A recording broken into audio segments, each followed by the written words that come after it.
Hey, RetconRaider here, and welcome back to Warhammer 40k Rogue Trader. As today, it's time.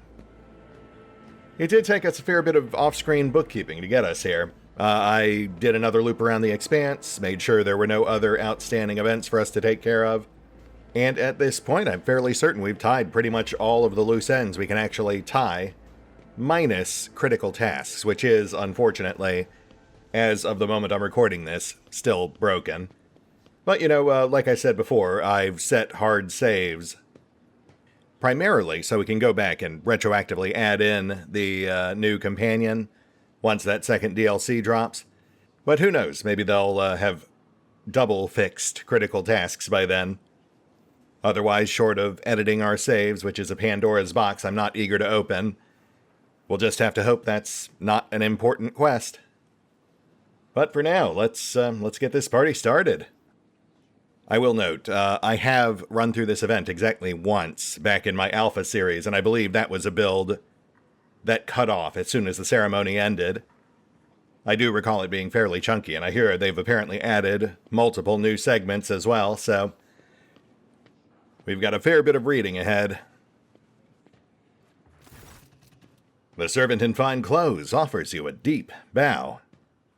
Your lordship, it is a great honor to serve you in an undertaking as monumental and glorious as the Magnae Exsellsior ceremony. Right, you're the one tasked with putting this all together? I am indeed, your lordship. I have been given the high honor of being steward of this eminent palace, and on the occasion of your lordship's accession, I will be overseeing the preparations for the ceremony. House Versurian, to whom you have entrusted the arrangements for the festivities, is overjoyed at having received the honor of introducing you to your subjects, and humbly thanks you. Great. Are we ready to actually get this thing started? The palace decorations are prepared, and we are ready to begin at your command. The festive activities in the capital have likewise been arranged, and the guests of honor either have arrived on the planet or are awaiting invitation in near orbit. The servants are already in your chambers to see to it that you are impeccably garbed for the occasion. Sounds good. Let us ascend to the occasion. May the Emperor be with us this day.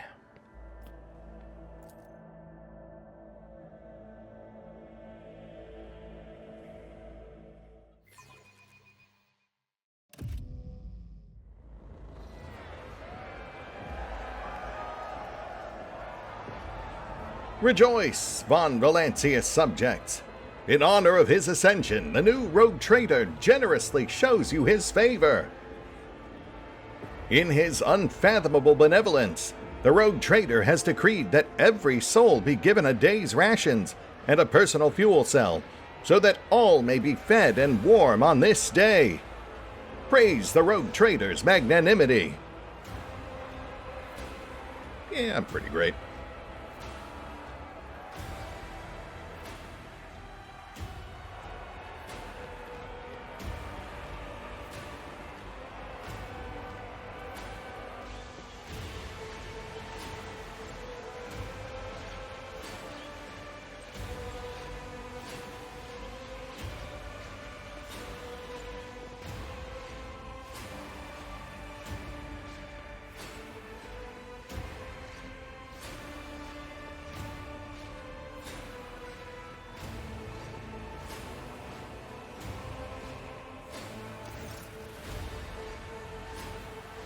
The crowd below is roiling, their electrified exultation filling the air of Dargonis.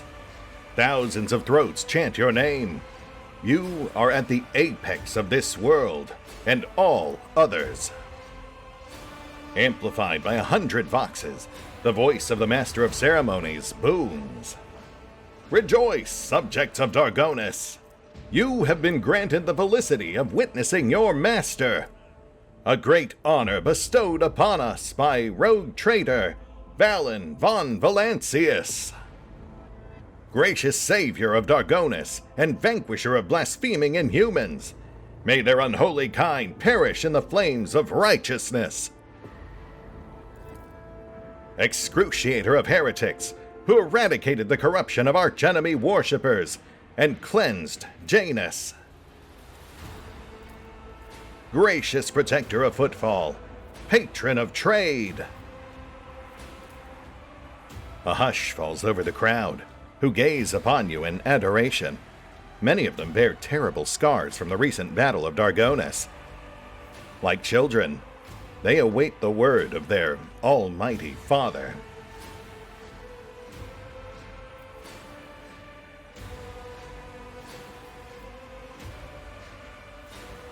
Fear not, citizens of Dargonus and the people of my greater protectorate. Henceforth, you are all under my protection. Joyful cries carry your name upward, beyond the atmosphere of Dargonus, all the way to the Emperor's throne. So much gold and white. Cassia stares at the crowd, enraptured. It seems this massive gathering of exulting people is just as exotic and captivating to her as the sight of a bona fide navigator, a representative of the mysterious and powerful Navis nobilite, is to your subjects. Adequate. Dargonus has not disappointed. Abelard forces the smile of satisfaction from his face and whispers to you. You remember the next card, yes? Your lordship will be asked to take the oath. The master of ceremonies bows to you with great reverence. Let the oath of the Von Valancius dynasty be taken. Please repeat after me, your lordship. I, Valen, rogue trader by the grace of the Emperor, vow to be the paragon of humanity. I, Valen, rogue trader by the grace of the Emperor, vow to be the paragon of humanity. Your lips repeat the words of the ancient oath.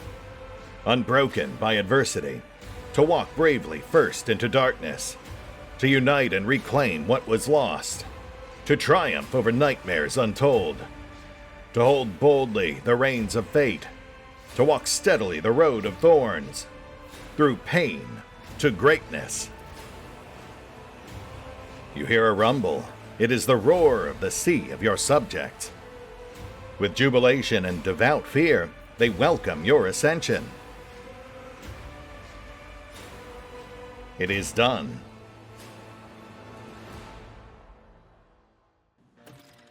That was a mite bit quicker than I thought it'd be. Though now, of course, we find ourselves at the epic after party, and we've got a fair few meet and greets to get through. Key players for the events yet to come. The noble features of this guardian of humanity burn with righteous fury and stern resolve.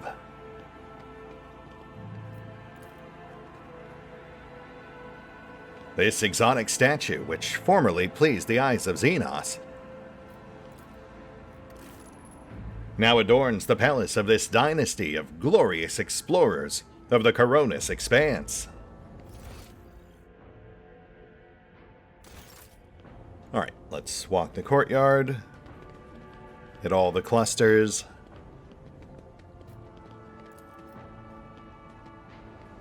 Scattered haphazardly around the table are bottles of expensive Amasec, plates of Provincia Nobilis, and hookahs of Obscura. Those are certainly words. Drivestem.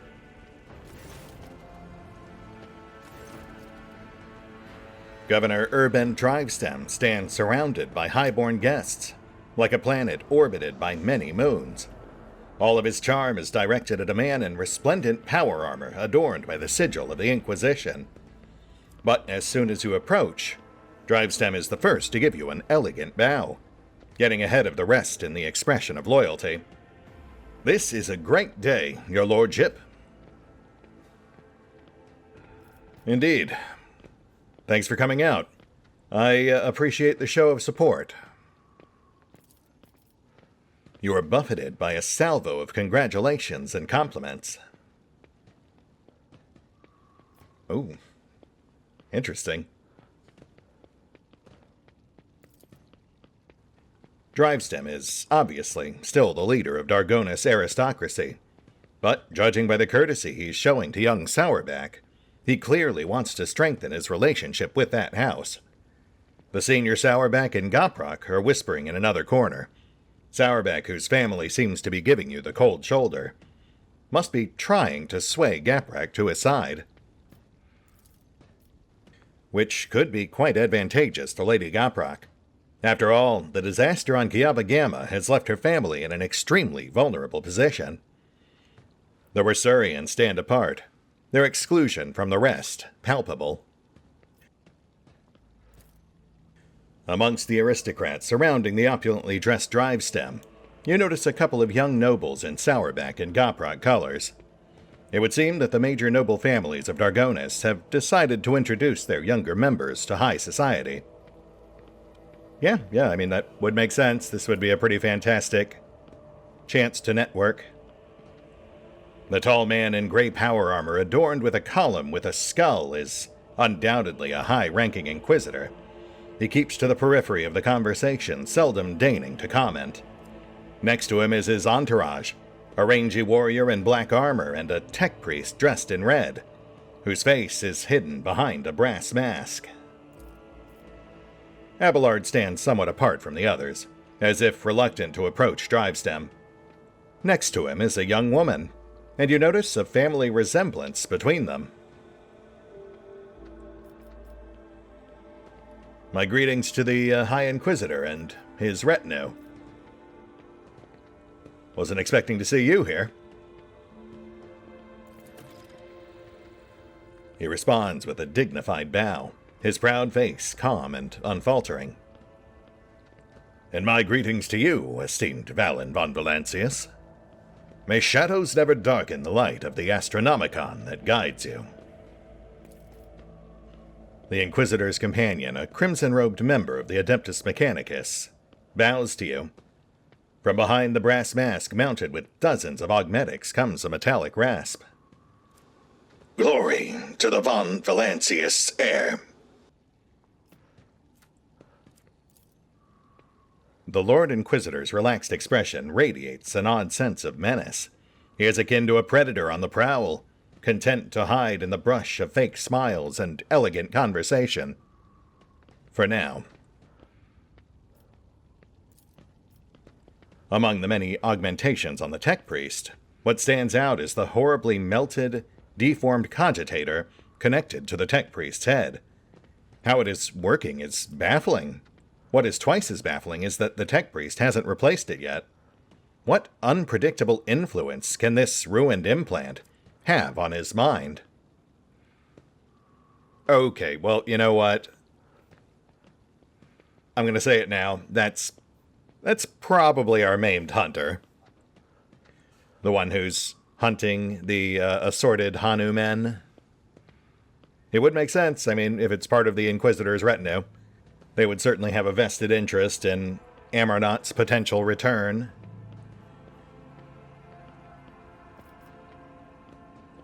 I must say, it's quite a surprise to see you here, High Inquisitor. I don't recall being told that you'd be in attendance. I, however, have been told all about you. The Inquisitor's face is impenetrable, but behind this mask you detect a hint of mockery. I'm sure you have. I've met your spies. I don't believe I caught your name. An oversight, to be sure. My name is Xavier Kalkazar, and I have the honor of serving as a member of the illustrious Ordo Xenos, the head of the Coronis Expanse Conclave, and the Lord Inquisitor of this region. It is my unending task to ensure this sector's readiness to meet external threats and resist internal corruption. Well, hopefully you won't find any of that here. And who's this with you? This is Brass Whisper, which naturally is not his real name. The esteemed Magos is a member of my retinue. There are times when I am forced by my duty to the Empire to deal with xenotechnology. And Brass Whisper ensures my safety in such moments.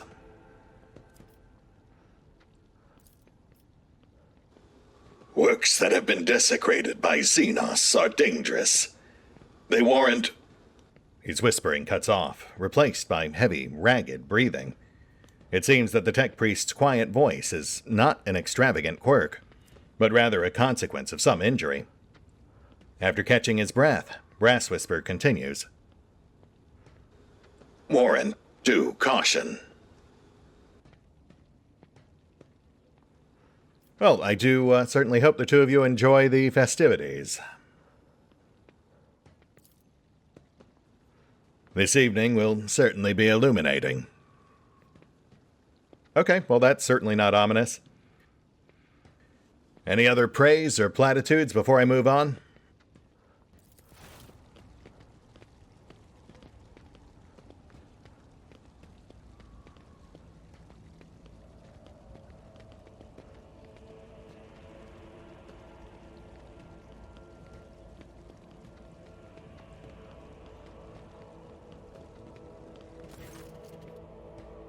Of course, Lord Captain.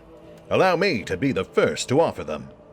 Drivestem snaps his fingers, and several servants approach you with gifts.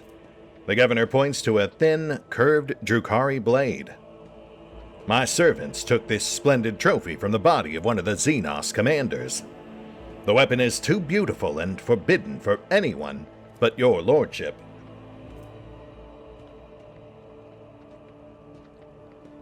Ooh.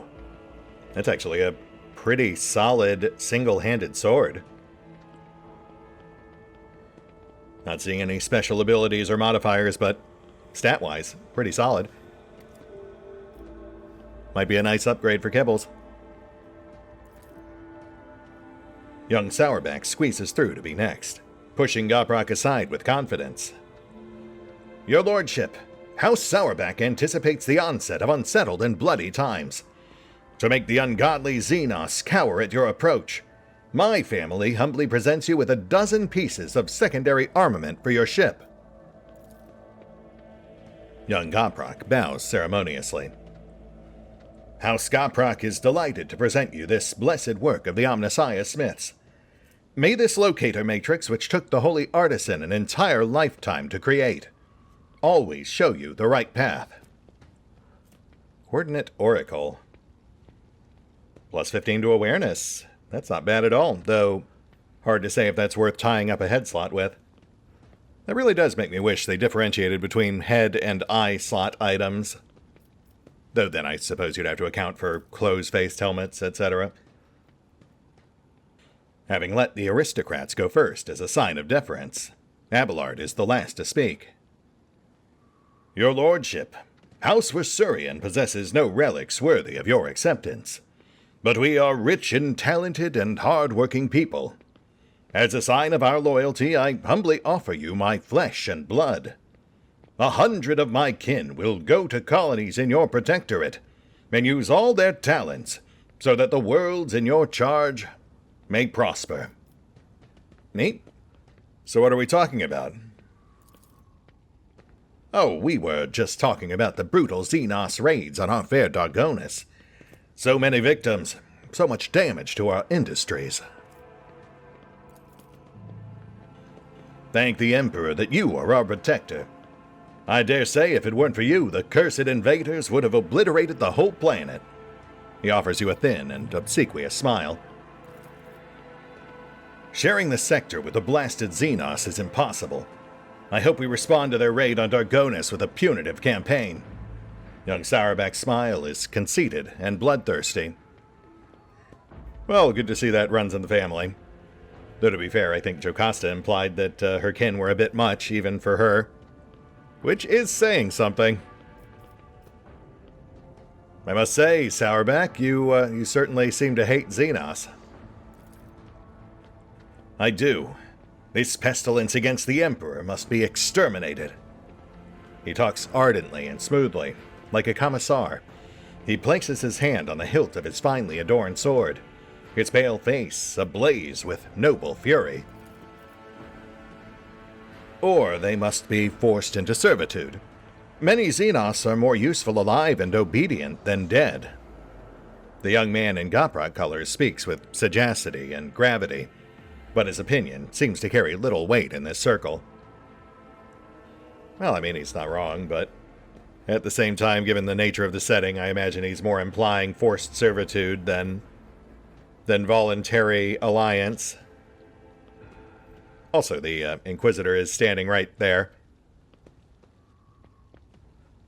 Well, I certainly commend both of you for your ardent faith. It's always nice to see how the Empire brings together people of all different beliefs. Sourback blushes and raises his chin. House Sourback is stalwart in its faith, your lordship. Are you imagining things, or did you just notice a mocking glint in the eye of the Inquisitor standing among the guests?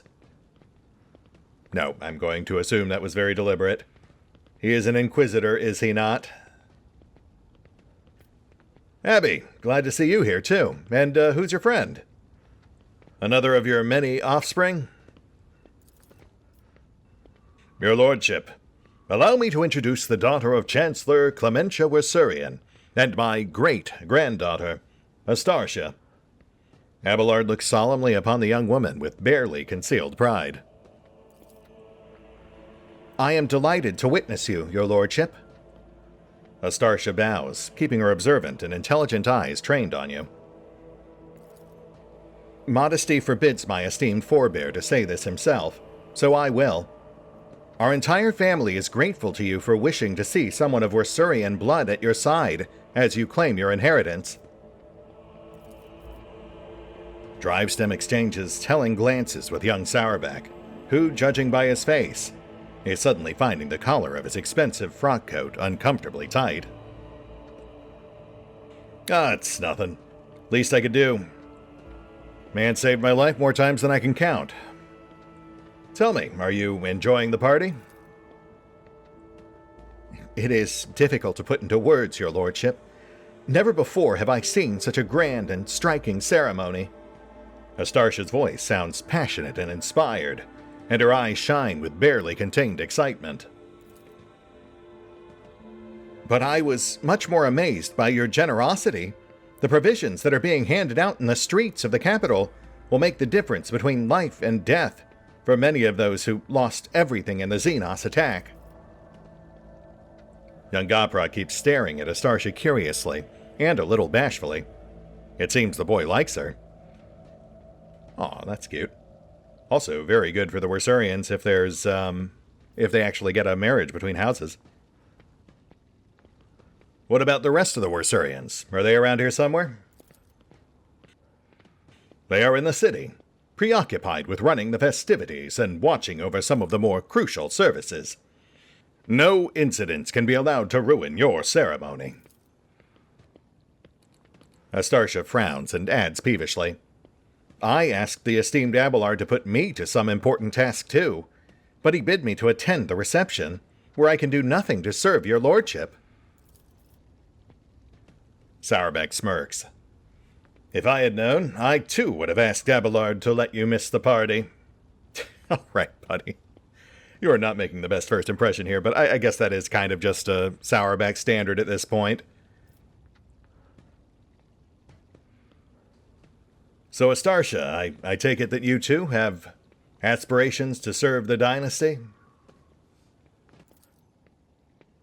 Astartia flushes and starts talking quickly and with fire in her voice. It would seem that she finds work-related conversations far more interesting than court gossip. Of course. I have been working on a project for the last 4 years. We could set up... Enough, Astartia. I highly doubt that his lordship is interested in listening to the fantasies of a young woman about how to run his protectorate. Abelard shoots Drivestem a glare so dark and bloodthirsty that the latter instinctively starts looking for the nearest warden.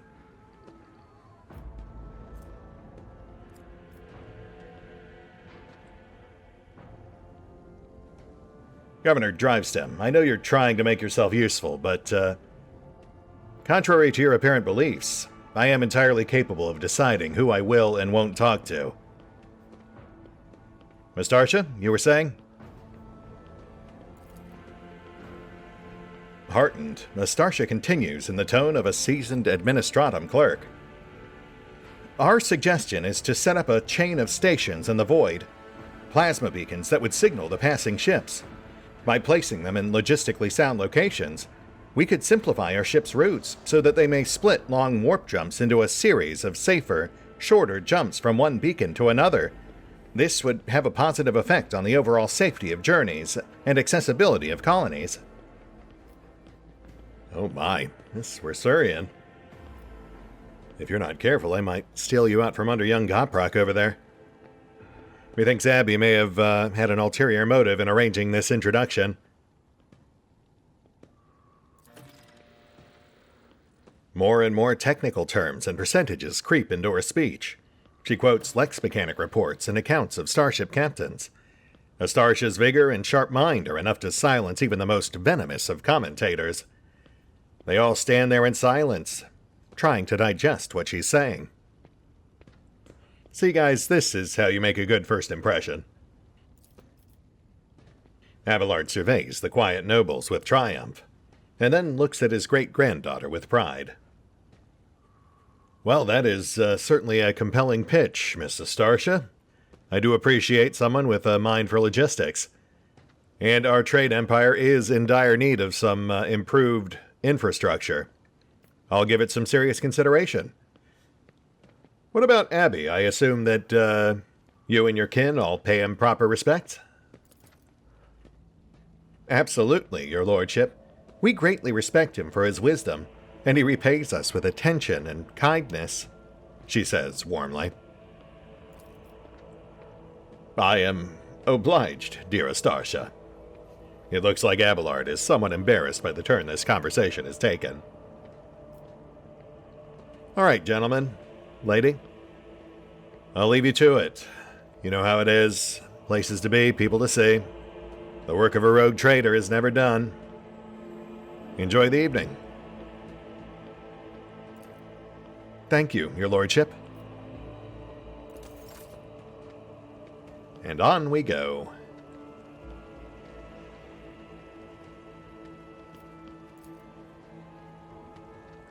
These magnificent paintings were created in a style that fully complies with the artistic canon, approved by the Empire. Specifically, the Ecclesiarchy.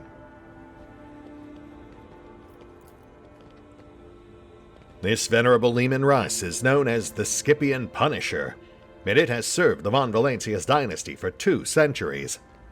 It was hit in the battle with the Xenos that inhabited Scipia too, but it heroically destroyed 63 enemy vehicles and brought victory to its comrades, securing its status as a relic blessed by the Emperor. Goodness, kept in service for 2 centuries. That is quite Leman Rustic.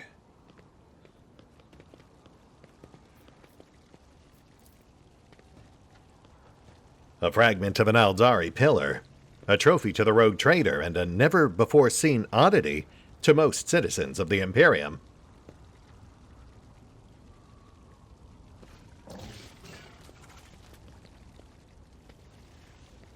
Cece!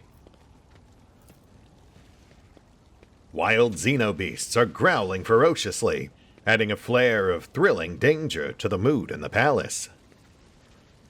Oh, calm down, that's just my space cat. And she is adorable. The Drukhari captive is angrily muttering curses directed at the detestable Monkey, promising horrible torture for everyone present. Yeah, good luck with that. Oh, and we've got a mutant here too. That's a bit of a bummer. Which I suppose just goes to show, no matter how much we try to change things, the Empire is just going to keep on empiring. The magnificent altar to the God Emperor is wreathed in the fumes of precious incense.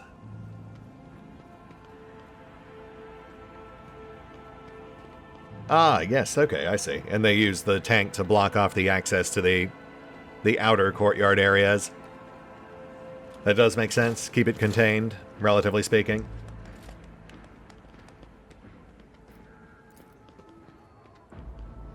This eerily crackling Xenos trophy is a testament to how the Omnissiah's gifts become twisted shadows of themselves in the hands of inhumans. Not even sure what those are. The green makes me think Necrons. Hey, Gibbs. Your subjects have turned the act of killing into amusement. This is a great sacrilege, Daman Valen. But have no fear. I will explain the will of the Undying One to the lay people. Yeah, I'm sure that'll have the desired result. Good luck with that. Though, I suppose we should go ahead and put these poor guys out of their misery. Stand back, gentlemen. This is how it's done.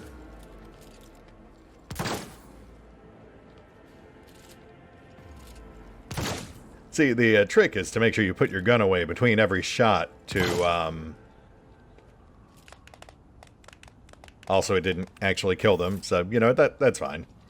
I'm sure that's fine.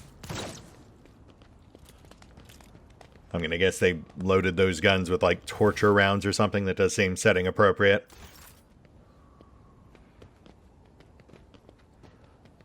Let's go chat up Yurliet, then I think we're done out here.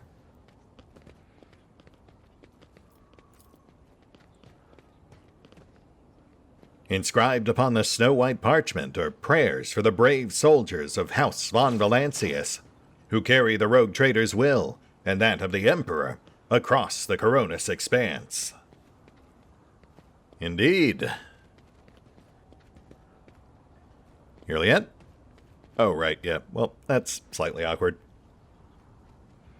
Your gatherings look odd and unusual. I will remember this. Right, you do that. On we go.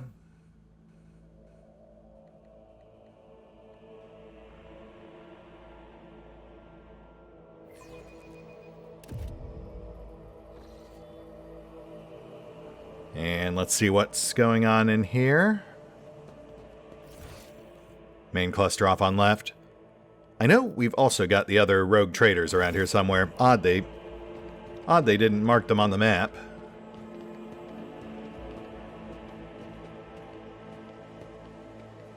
We'll just work our way around counterclockwise, end with our office.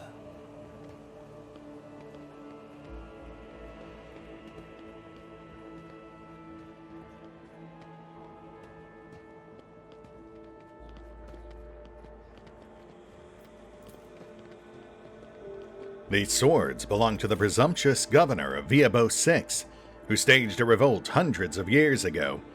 The insurrectionist's hands, preserved against decay, still rest on the sword's hilt. Viabo VI, huh? Interesting. These sinister Xenos instruments of death are now trophies, demonstrating the invincibility of House von Valancius.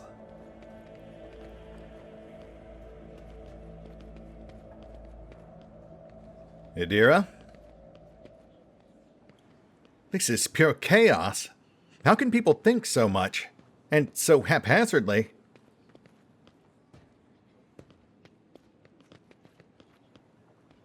May the Emperor keep you, Valen. A great day. Why, thank you, Argenta.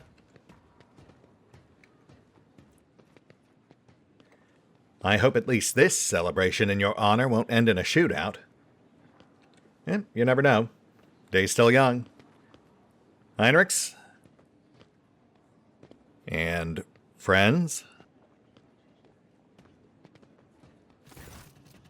A group of aristocrats stands apart from the governor's circle. Their whispering carries a tinge of displeasure. The clear leader of this gathering is a gaunt, bilious-faced man dressed in sourback colors. This must be Macarius himself, head of the house. He offers you a ceremonious bow. My congratulations, your lordship. May the Omnissiah grant you understanding. The woman with whom he is conversing, the one dressed in a robe with gear-shaped adornments, is Toriana Goprok.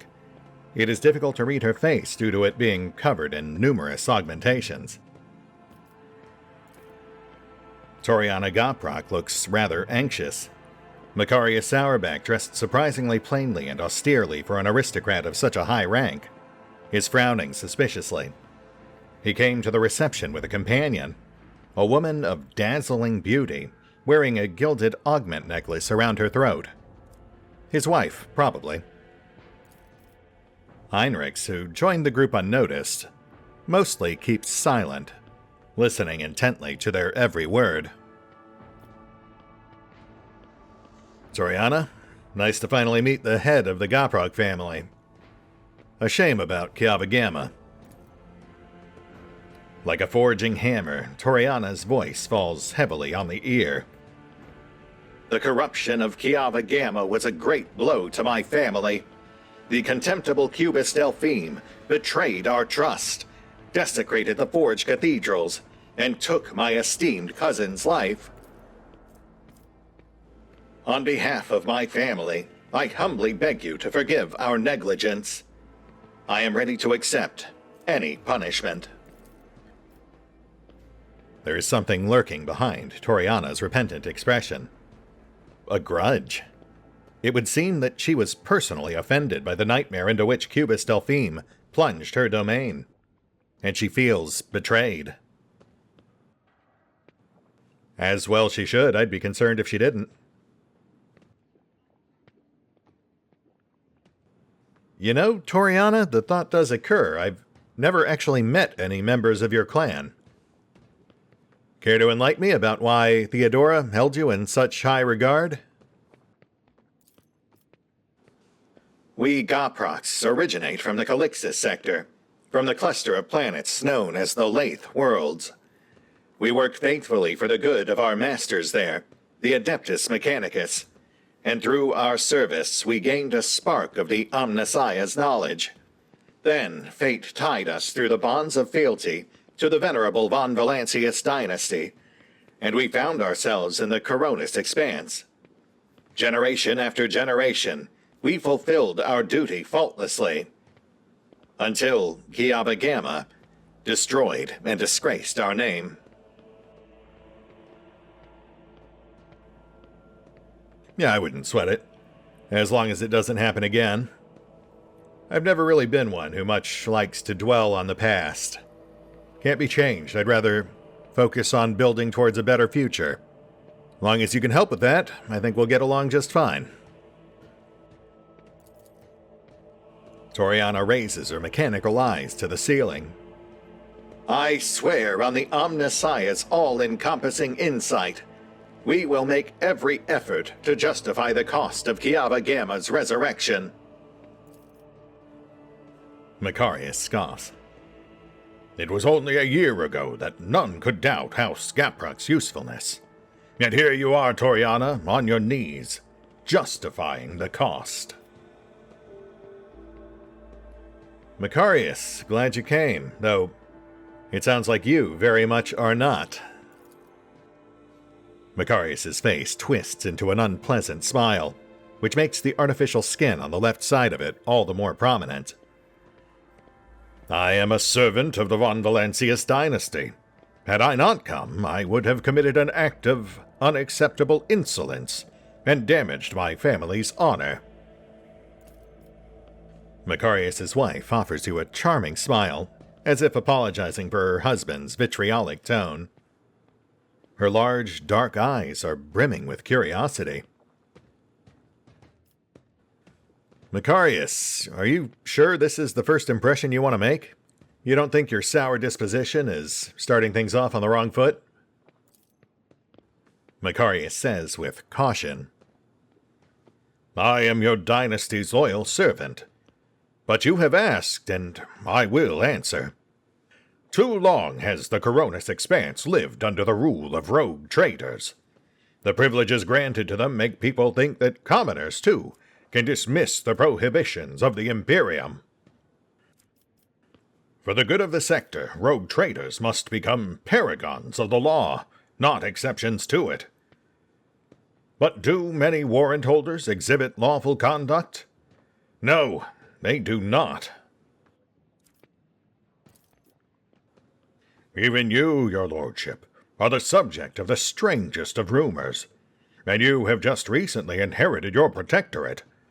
Conrad Voigtveer's people, for instance, claimed that you had a hand in the esteemed Theodora's demise, and accused you of many other misdeeds. It doesn't matter whether or not their claims are true. The people hear them, believe them, and think that they may follow your example. My goodness, that is a bold move, Macarius.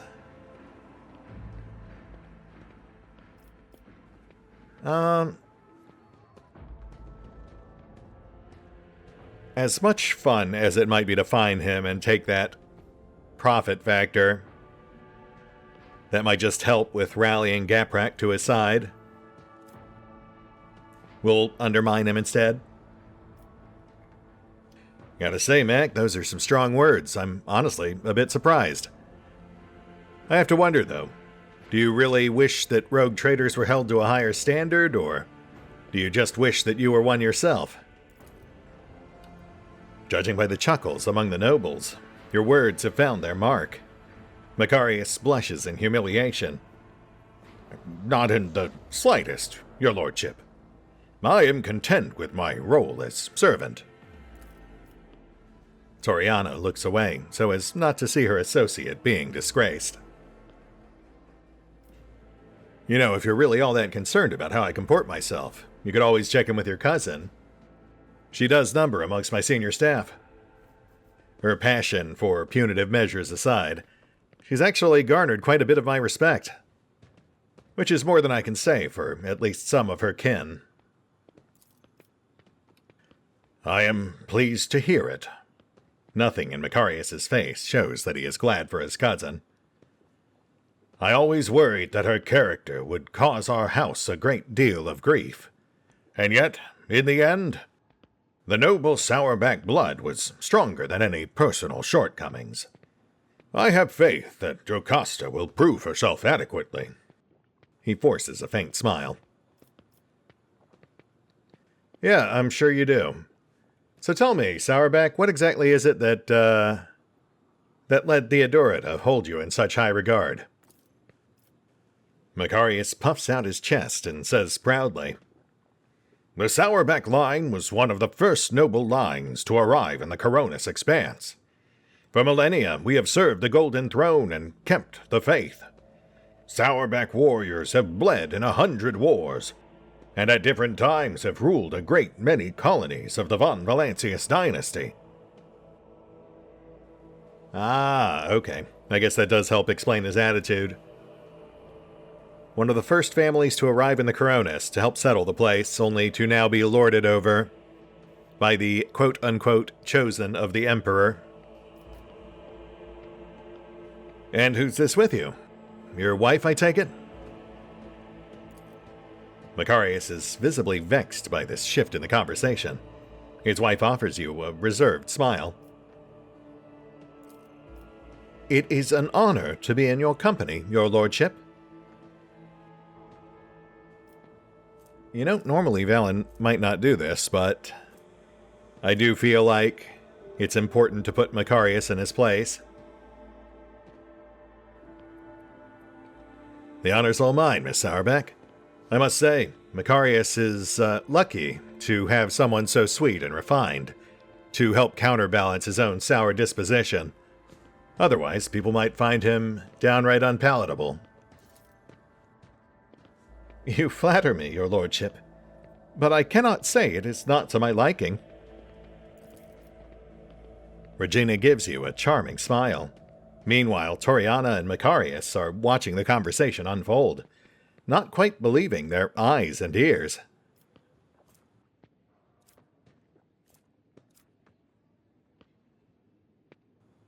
You know, I have a near encyclopedic archive of Imperial lore rattling around in my head. You're not related to the late Saint Moletta, are you? The resemblance is uncanny. I wouldn't dream of claiming to bear any resemblance to a great saint. I lack her virtue. Regina makes eyes at you before demurely lowering her gaze. The glint in Regina's eyes betrays her genuine interest in you. I hope this won't be the end of our acquaintance. You wouldn't mind if I wrote you from time to time, would you, your lordship? I mean, honestly, social machinations aside, she has certainly made a better impression for the Sourback clan than Macarius has. What say you, Macarius? Any objections? I certainly wouldn't want to overstep the bounds of impropriety. You can almost hear the crunching of teeth as Macarius answers in a high and hate-filled hiss. Certainly not.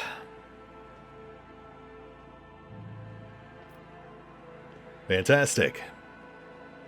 Then it's settled. I'll eagerly await your countenance, Miss Sourback.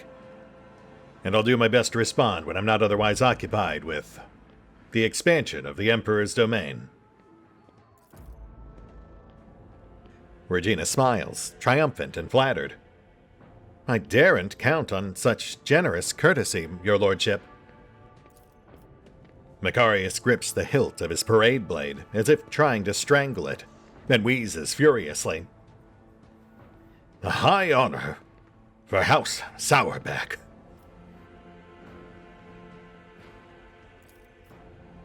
Macarius bows his head without too much reverence.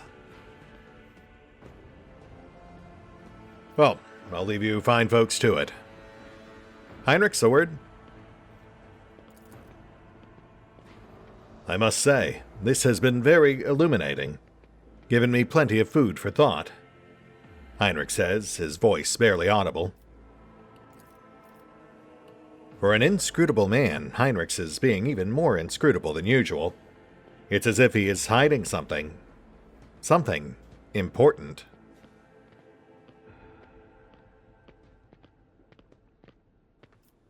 Heinrich's, is there something you'd like to tell me? Nothing urgent, Valen. Heinrich's casts an impassive look at you, and immediately glances away. Right, of course. So any insights to share on my new friends here? Well, Macarius Sourback is all but throwing darts at your portrait. He is more astute at choosing women than enemies. He is trying to entice Skoprak to his side, but she is too frightened after the fiasco on Kiava Gamma. As well she should be.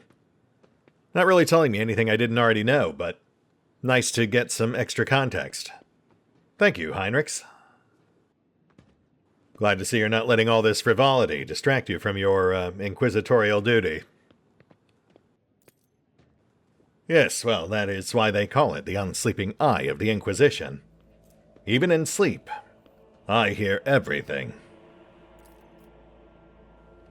Valen, before this Scala concludes, there is something I'd like to tell you. Be careful today. I sense that a wave of darkness will soon hit our defensive lines. And I hope that I will still get a chance to meet you there, as an ally. Ooh, ominous. And as much as I hate to say it, I feel like we might need to call it here. I think we're about halfway through. We'll hit the pause button for now, but we will finish this up next time. See you then.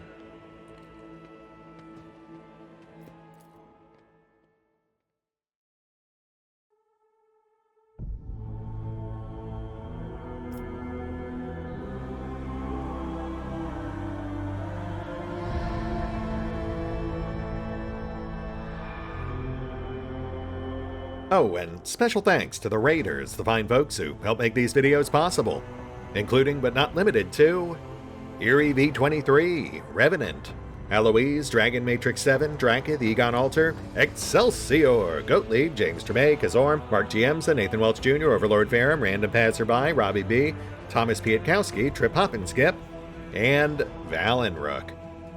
Thanks for your support, guys. That said, if you'd also like to help support the channel, then feel free to push the buttons that do the things. Trust me, it does make a difference. Or you could even check out the PayPal, the Patreon, the Nexus GG, or the YouTube memberships. Links are in the description.